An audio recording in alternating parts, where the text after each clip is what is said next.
Hey, good morning, Central. It's Andy here. I want to thank you for being a part of us and our diving into the Word together this morning as we start off our day, looking at God's Word, looking at what He has in store for us today. And today I'm just going to cover one verse from Mark chapter 1, verse 1, very first verse in the Gospel of Mark. But I really need to set the stage on why I've chosen this verse above all other verses to share with us today.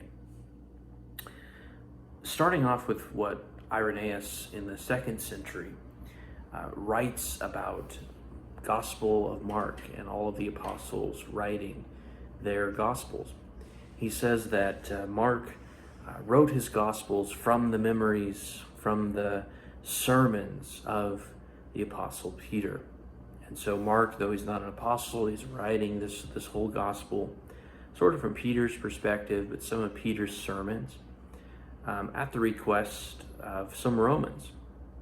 And so Mark was probably written for some of the Romans to be able to listen to the sermons of Peter who walked with Jesus. And you find that, and you find Mark, you find Peter all throughout the Gospel of Mark. But Peter was crucified upside down, just probably whenever this letter was being circulated, when this book was going out.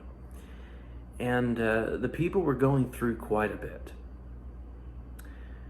A few years earlier, so if this was written in the year 69 AD, quite possible, a few years earlier in 64 AD, the Emperor Nero would light the entire third of the city of Rome on fire, the first city with over 1 million people in history, and a third of it burns to the ground, just so Nero could have his garden. And Nero blames the Christians, and in his new garden sticks Christians on poles and lights them on fire so that his garden can be lit up. This community had gone through quite a bit. This is probably where the Apostle Paul was beheaded. And so you've got the kind of the founding apostles of the church there, of Paul and Peter, who are both killed by the emperors of Rome. And add to that, if you're writing this in the year 69, how much political turmoil is happening. So in the year 69 AD, if you just look this up, all you have to do is Google it, you can find this was the year of the 4 emperors. This was the year where every time a new emperor rose to power, you weren't sure how long they were going to be in power. Or to put it in modern terms, they didn't know who was going to be the president at the end of the year. Let alone how many Christians had been killed, let alone how many leaders, prominent leaders, were no longer with them. And the question sort of comes up for them. Is God still in charge? Is this turmoil going to end? This king that we have in Jesus was crucified by the Romans. Our founders are dead. They're lighting us on fire and blaming us for citywide fires and citywide catastrophes. And what's more than that, we're about to lose the whole city of Jerusalem in a year, in the year 70. So if you were in Rome and you were listening to the Gospel of Mark, a question would be going through your mind. Who is in charge? Even if you knew God was in charge, even if you knew Jesus was on the throne, a question would still be very prevalent to you in the midst of absolute turmoil, both political and otherwise. You would want to know who was really ruling the universe. That's where Mark chapter 1, verse 1 comes in. And it's so subtle, it's so small, that you could easily miss the whole point of Mark chapter 1, verse 1. The beginning of the good news about Jesus the Messiah, the Son of God. It's short, it's concise, And it's full of words that we're so used to hearing that we can actually miss part of what Mark's saying. The word gospel, believe it or not, was used sometimes to pronounce a new king.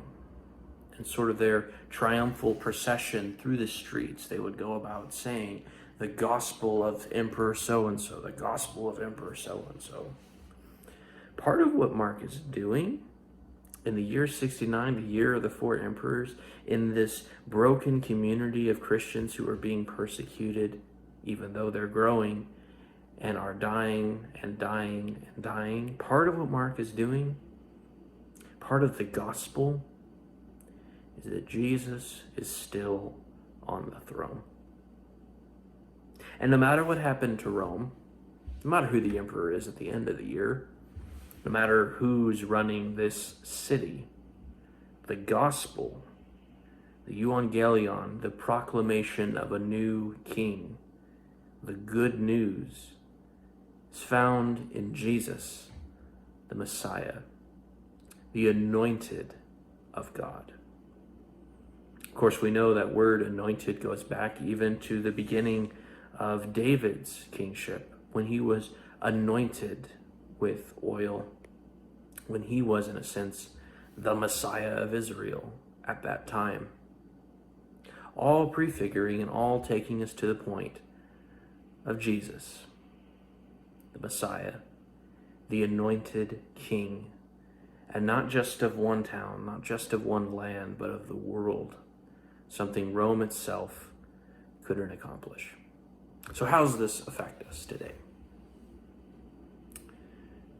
No matter what happens, no matter who rises to power, no matter what happens in the world, no matter how many Christians die, no matter famines, persecutions, whatever happens to us, we can always look to this simple fact: Christ is enthroned, and there is nothing that any force in this world or otherwise can do to stop that.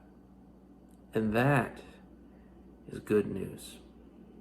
Whatever's going on in your life, I want you to just remember that simple fact: Christ is still running this world.